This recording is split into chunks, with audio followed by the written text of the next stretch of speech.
Alhamdulillah.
এসে আমাদেরকে বিপদ থেকে উদ্ধার করেছে। নবী আসার আগে আরবের জাহেলরা তারা দ্বন্দ্ব, ফাসাদ, হত্যা, রাহাজানি, জীবন্ত মেয়েকে পুঁতে দেওয়ার মতন ভয়ঙ্কর ঘটনাগুলো তারা ঘটাই গেছিল। আমাদের নবী রাহমাতুল লিল আলামিন তিনি আসার পরে এই সমস্ত অপকর্মগুলোকে শেষ করে দিয়েছিলেন, সমূলে বিনাশ করে দিয়েছিলেন। বলেন না সুবহানাল্লাহ। আমি আপনাদের সামনে নবী সাল্লাল্লাহু আলাইহি ওয়াসাল্লামের জীবনী নিয়ে আলোচনা করতেছিলাম। নবী সাল্লাল্লাহু আলাইহি ওয়াসাল্লামকে সাহাবায়ে কেরাম কিভাবে ভালোবাসতেন এটা নিয়ে আলোচনা করতেছিলাম। নবী সাল্লাল্লাহু আলাইহি ওয়াসাল্লাম কে সাহাবায়ে কেরাম কিভাবে ভালোবাসতেন, ওনার সুন্নতের প্রতি সাহাবায়ে কেরাম কেমন আগ্রহ ছিল, উদাহরণ দিয়ে আপনারা বুঝতে পারবেন। পারস্য সম্রাট কিসরা অর্থাৎ ইরান, বর্তমানে ইরান, এই পারস্য সম্রাটের উপর অর্থাৎ ইরানের উপর মুসলমানরা আক্রমণ করেছে। যখন আক্রমণ করল তখন পারস্য সম্রাট কিসরা দেখল যে নবী সাল্লাল্লাহু আলাইহি ওয়াসাল্লাম ওনার সাথে একটা মুসালাহা অর্থাৎ একটা সন্ধি করে নিয়ে লাভের মতো যুদ্ধ করে উড়ানো যাবে। বলেন না সুবহানাল্লাহ। পারস্য সম্রাট কিসরা সে নবী সাল্লাল্লাহু আলাইহি ওয়াসাল্লামের কাছে খবর পাঠাইল যে আমরা যুদ্ধ করতে চাই না, আপনারা সেনাবাহিনীকে ফিরে আনেন, আপনারা কিছু দূত পাঠান, এদের সাথে আমরা আলোচনা করে সন্ধি করে নেব। হযরত নবী সাল্লাল্লাহু আলাইহি ওয়াসাল্লাম হুযাইফা ইবনুল ইয়ামান রাদিয়াল্লাহু তাআলা ওনাকে সন্ধি চুক্তি বা ওই আলোচনা করার জন্য ওনার সাথে আরো কয়েকজন সঙ্গী দিয়ে কিসরার রাজপ্রাসাদে পাঠিয়েছে। হুযাইফা ইবনুল ইয়ামান রাদিয়াল্লাহু আনহু তিনি কিসরার রাজপ্রাসাদে আসলেন।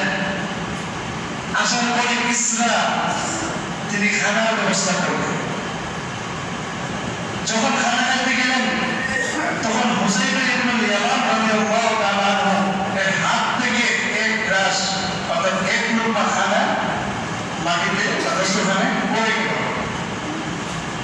তখনই তিনি হাদিসের কথা মনে হলো যে নবী সাল্লাল্লাহু আলাইহি ওয়াসাল্লামের হাদিসে আছে যে তোমরা খানার লুকমাকে ফেলে দিও না, খানা যদি পড়ে যায় তোমরা খানাকে তুলে খেয়ে নিও, কারণ তোমরা জানো না খানার কোন জায়গায় কোন দানার মধ্যে আল্লাহ বরকত রয়েছে, আল্লাহ রিজিকের যে বরকতটা এটা কোন দানার মধ্যে রয়েছে এটা জানো না, এই কারণে তোমরা কোন খানা দানাকে তোমরা বানাইয়া দিবা না। বলেন না সুবহানাল্লাহ। হুযাইফা ইবনুল ইয়ামান রাদিয়াল্লাহু আনহু তিনি সাথে সাথে এই হাদিস মনে হওয়ার সাথে সাথে তিনি হাত আবার লুকমার দিকে নিলেন যে লুকমাটা তুলবেন। তখন এই পাশে থেকে এক আল্লাহর বান্দা সাহাবী তো বলতেছে যে অথবা অন্য লোক বলতেছে যে ভাই এটা তো কিসরার রাজপ্রাসাদ, এখানে যদি তুমি খানাটা তুলে খাও তাহলে কিসরা এরা রাজার দরবারে ঢুকে মনে করো তোমরা একদম ছোট মানুষ, অসামাজিক মানুষ, তোমাদেরকে দাম দিবে না, আজকের মতন তুমি খানাটা তুলিও না। তখন হুযাইফা রাদিয়াল্লাহু তাআলা আনহু তিনি যে হৃদয়গ্রাহী যে সুন্দর সেই কথাটা বলেছিলেন যেটা স্মরণ করে লিখে রাখার মতো, তিনি বলেছিলেন আতরুকু সুন্নাত হাবিবি রাসূলিল্লাহি সাল্লাল্লাহু আলাইহি ওয়াসাল্লাম লিহাউলাইল উলামা। আরে ভাই তুমি কি আমাকে বলতেছো এই সমস্ত বেয়াদবদের কথার কারণে আমি আমার নবীর, আমার মাহবুব, আমার প্রিয় নবী হযরত মুহাম্মদ সাল্লাল্লাহু আলাইহি ওয়াসাল্লামের সুন্নতকে ছেড়ে দিব? কোশ্চেন করো না, আমি কখনো নবী সাল্লাল্লাহু আলাইহি ওয়াসাল্লামের সুন্নতকে ছাড়বো না। এতে যদি মানুষ আমাকে খারাপ মনে করবে, খারাপ মনে করো, আমাকে ভালো না পাইলে ভালো না পায়, অপমান করলে অপমান করো, উপহাস করলে উপহাস করো, কোনো সমস্যা নাই। আমি নবী সাল্লাল্লাহু আলাইহি ওয়াসাল্লামের শরীরকে চাপতে পারবো না। বলে সুবহানাল্লাহ। তিনি সাথে সাথে খানার লোকটাকে তুলে একটু ময়লা চপ করে ধরে খেয়ে ফেললেন। এটা কেন খেলেন? নবী সাল্লাল্লাহু আলাইহি ওয়াসাল্লামের সুন্নতকে চিন্তা করার জন্য। কবি বলেন ইসমে মাহবুব খুদা জিস দিল মে হাসিল নেহি লাখো মুমিন ওয়া বার ঈমান মে কামিল নেহি। ইসমে মাহবুব খুদা, যদি আল্লাহর মাহবুব মানে প্রিয়, প্রিয়জন, প্রিয় বচন, খুদা মানে আল্লাহ, আল্লাহর প্রিয় বচনের ভালোবাসা যদি আপনি আমার অন্তরে না আসে, যতই মুমিন দাবি করি না কেন আমরা পরিপূর্ণ মুমিন হতে পারবো না।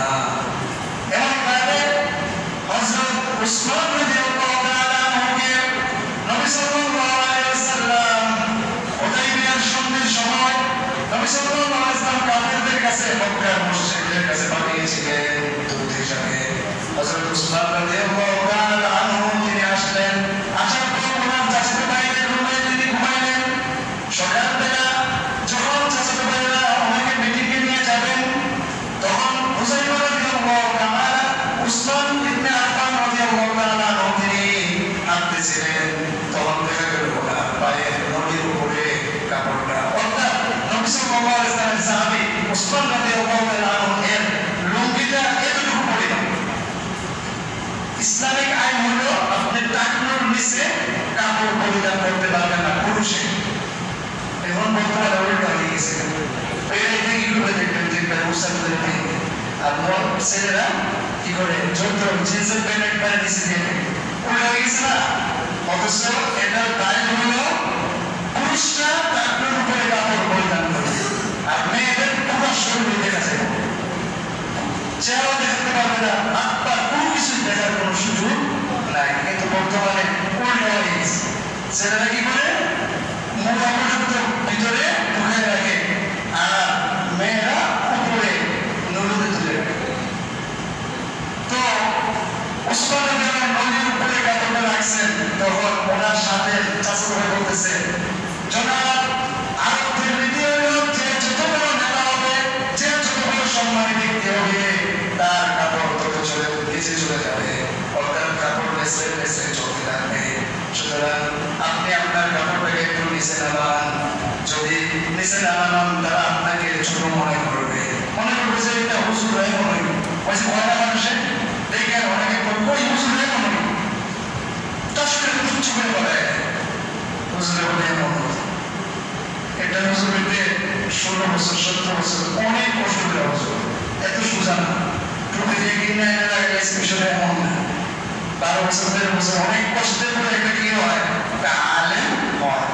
তো যাই হোক, উসমান রাদিয়াল্লাহু আনহু তুনাকে যখন আমার ভাই চাচাতো ভাই বারবার বলতেছে, তখন তিনি একটা কথা স্মরণ করে লিখে রাখার মতো তিনি বলে বলছেন, হাকাদা ইসরাতুল সাহিবিন আয়ানি নবী সাল্লাল্লাহু আলাইহি ওয়াসাল্লাম।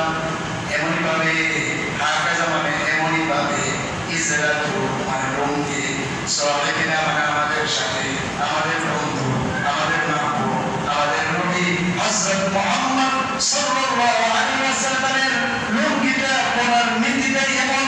সুতরাং নবী সাল্লাল্লাহু আলাইহি ওয়াসাল্লাম যেভাবে পায়ের নলির মধ্যখানে পড়ছেন, আমিও এভাবে পড়ছি, এর বাইরে কোনো সুযোগ নাই, আমি এর বাইরে 1 ইঞ্চি পরিমাণও রাখবো না। বলেন না সুবহানাল্লাহ। এমনই ছিল নবী সাল্লাল্লাহু আলাইহি ওয়াসাল্লামের প্রতি সাহাবায়ে কেরামের ভালোবাসা। আবু দুজানা রাদিয়াল্লাহু তাআলা আনহু তিনি যুদ্ধের ময়দানে, উহুদ যুদ্ধের ময়দানে তিনি দেখতেছেন নবী সাল্লাল্লাহু আলাইহি ওয়াসাল্লামের প্রতি আসতেছে তীর, আসতেছে তীর। আবু দুজানা রাদিয়াল্লাহু তাআলা আনহু তিনি নবীর প্রতি,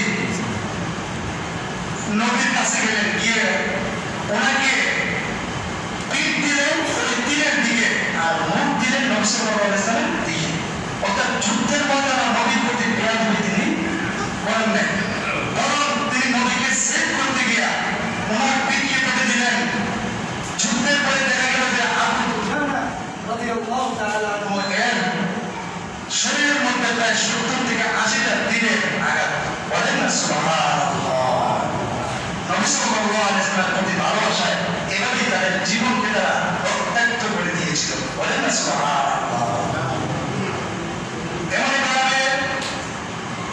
উসমান ইবনে আব্দুল্লাহ ইবনে মাসউদ রাদিয়াল্লাহু তাআলা আনহু তিনি একদিন রাস্তা দিয়ে হাঁটতেছিলেন, অর্থাৎ জুমার বারে তিনি আসতেছিলেন। নবী সাল্লাল্লাহু আলাইহি ওয়াসাল্লাম জুমার দিন বয়ান করতেছিলেন, বয়ান করা অবস্থায় দেখলেন কয়েকজন সাহাবী পাশে দাঁড়িয়ে আছে। তখন সাহাবায়ে কেরামকে তিনি ডাক দিয়ে বললেন, এই সাহাবায়ে কেরাম, তোমরা এদিকে আসো, তোমরা বসে যাও।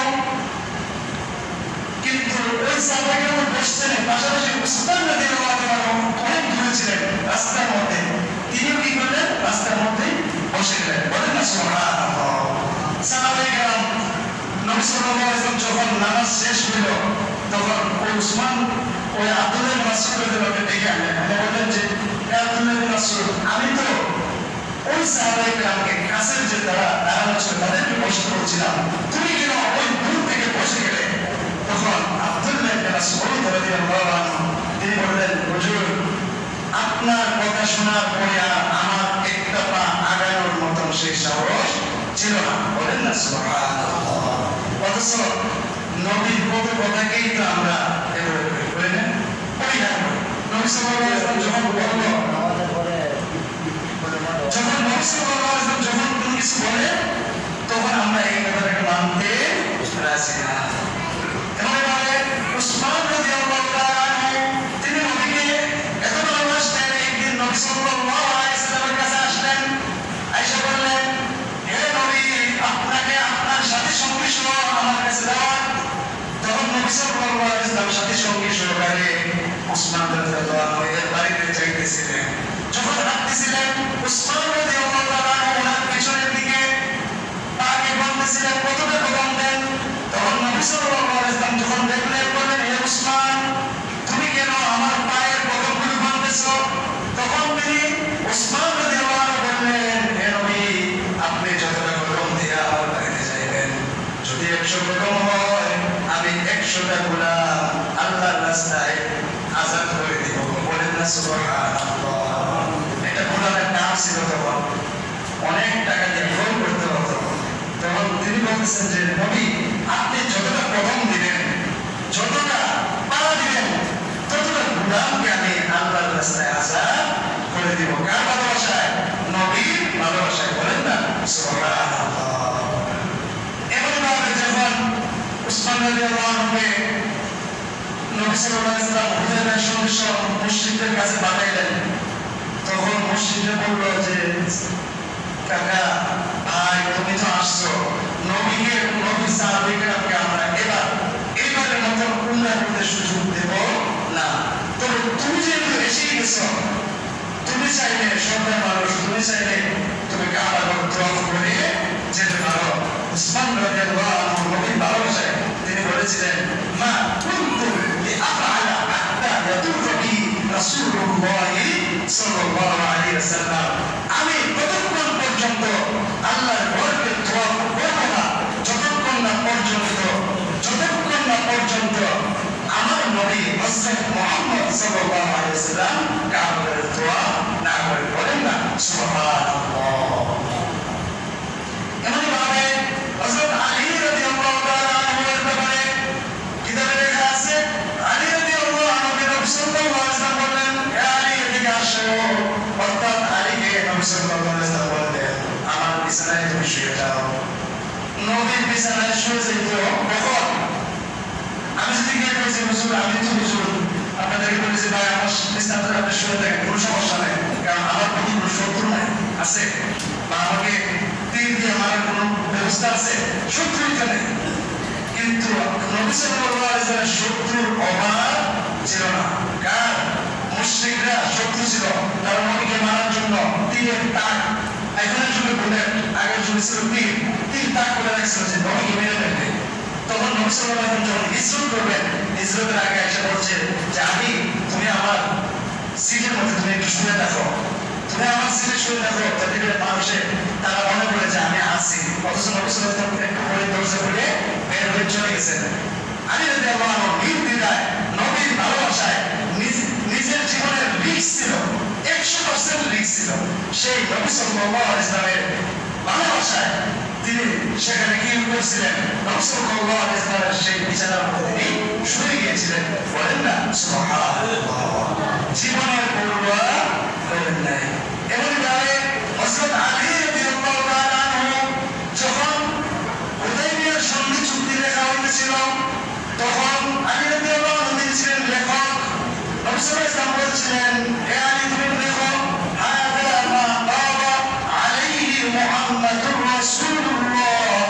সাল্লাল্লাহু আলাইহি ওয়াসাল্লাম আলী রাদিয়াল্লাহু আনহু সাথে সাথে দেখলেন হাদা মা কাদা আলাইহি মুহাম্মাদুর রাসূলুল্লাহ সাল্লাল্লাহু আলাইহি ওয়াসাল্লাম। এই কথা দেখার পরে কাফেররা খুব চিন্তা করলো, আরে আপনার মুহাম্মাদুর রাসূলুল্লাহ মানে দেখলেই তো এই বড় বন্ধ, আপনারা উমরা করতে দিচ্ছি না, আপনার সাথে এত ফাইট, আর আপনি করতেছেন হাযা মা কাদা আলাইহি মুহাম্মাদুর রাসূলুল্লাহ সাল্লাল্লাহু আলাইহি ওয়াসাল্লাম। এটা তো বলবো না মুহাম্মাদুর রাসূলুল্লাহ নামে কি দেখে মুহাম্মাদুর ইবনে আব্দুল্লাহ। এই নবী আপনি মুহাম্মদ ইবনে আব্দুল্লাহ দেখেন কে বলতেছে? মুশরিকরা বলতেছে। তখন আল্লাহ রাসূল সাল্লাল্লাহু আলাইহি ওয়াসাল্লাম বললেন, হে আলী তুমি এক কাম করো, এটা একটু মুছে দাও। আলী রাদিয়াল্লাহু আনহু বলতেছে, হুজুর আপনার নামটা আমি লিখছি, আমি বুঝতে পারবো না, কোনোভাবে কেটে আসে হচ্ছে না। ওর নবী সাল্লাল্লাহু আলাইহি ওয়াসাল্লাম নিজের হাতে এই রাসূলুল্লাহ নাম মুখিয়ে দিয়েছিলেন। এটা কার ভালোবাসায় বলেন? কার ভালোবাসায়? নবী সাল্লাল্লাহু আলাইহি ওয়াসাল্লাম ভালোবাসায় ওনার নামটা পর্যন্ত মুছতে উনি রাজি হন নাই। মুশরিকরা তো খেপে যাইতেছে যে কেন তোমাকে তো রাসূল মানি না, মানলে তো আপনাদের সাথে এই দ্বন্দ্বটা হইতো না। এমনভাবে নবী সাল্লাল্লাহু আলাইহি ওয়াসাল্লামকে ভালোবাসার প্রমাণ দিতে গিয়ে নবী সাল্লাল্লাহু আলাইহি ওয়াসাল্লামের বিশিষ্ট কবি হযরত হাসান বিন সাবিত রাদিয়াল্লাহু তাআলা তিনি নবী সাল্লাল্লাহু আলাইহি ওয়াসাল্লামের চেহারার দিকে তাকাইতেন আর কবিতা গাইতেন, ওয়া আহসানু মিনকা লাম তারা কাত্তু আইনি ওয়া আজমালু মিনকা লাম তালিদিন নিসাউ খুলিকতা মুবাররাআন মিন কুল্লি আইবিন কাআন্নাকা قد خلقت كما تشاء। বলেন না সুবহানাল্লাহ।